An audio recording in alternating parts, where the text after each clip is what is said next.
शादी के 5 सालों में पहली बार महिला ने अपने पति की कार चलाई। लेकिन जैसे ही उसने कार स्टार्ट की, कार के ऑडियो सिस्टम से एक चौंकाने वाला संदेश सुनाई दिया।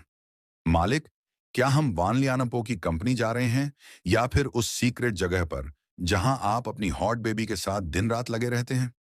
एक पल में महिला का सारा अच्छा मूड गायब हो गया। इससे पहले वह अपने पति को बताने वाली थी कि दरअसल वह कंपनी की सबसे बड़ी शेयर होल्डर है और वह अपनी सारी संपत्ति उसके नाम प्रबंधन के लिए करने वाली थी। लेकिन अब उसने तुरंत फैसला किया कि वह उस सीक्रेट ठिकाने पर जाएगी और खुद देखेगी कि वह लड़की कौन है। नेविगेशन के अनुसार वह एक ज्वेलरी डिजाइन कंपनी पहुंची। यह कंपनी नई थी, डिजाइन भी साधारण थे, लेकिन पिछले कुछ टेंडरों में वह लगातार उसकी कंपनी को हरा रही थी। महिला जोर से ऑफिस में दाखिल हुई और उसकी नजर तुरंत उस ताबीज पर पड़ी जिसे उसने अपने पति के लिए बड़ी मुश्किल से लाया था। अब वह ताबीज एक दूसरी लड़की की गर्दन में लटका था।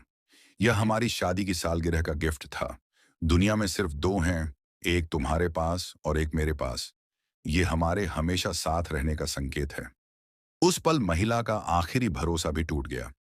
वह आगे बढ़कर उस लड़की के कंधे पर थपथपाती है और उसके आईडी कार्ड पर नाम देखकर उससे पूछती है कि क्या वह उसके पति को जानती है। लड़की तो उसे बेवकूफी भरे अंदाज में बताती है कि शेन साहब उसके आदर्श हैं, लेकिन महिला उसकी हल्की सी घबराहट भांप लेती है।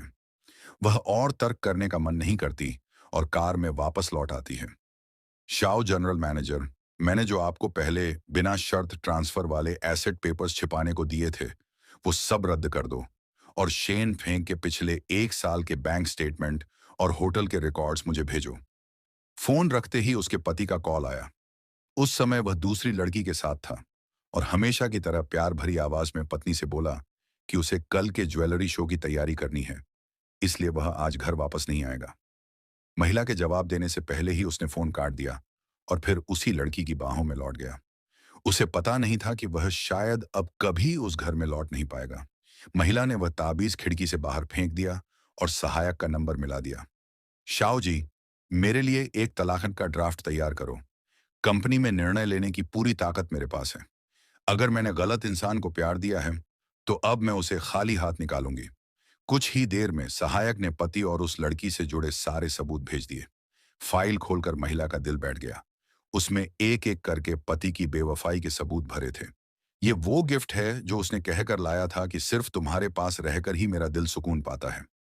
लेकिन वो ये गिफ्ट दूसरी लड़की को दे रहा था। पत्नी, ये हमारा नया घर होगा। ये स्टडी तुम्हारी और किचन मेरा। मेरा डिजाइन जल्द ही बड़े मंच पर पहुंचेगा।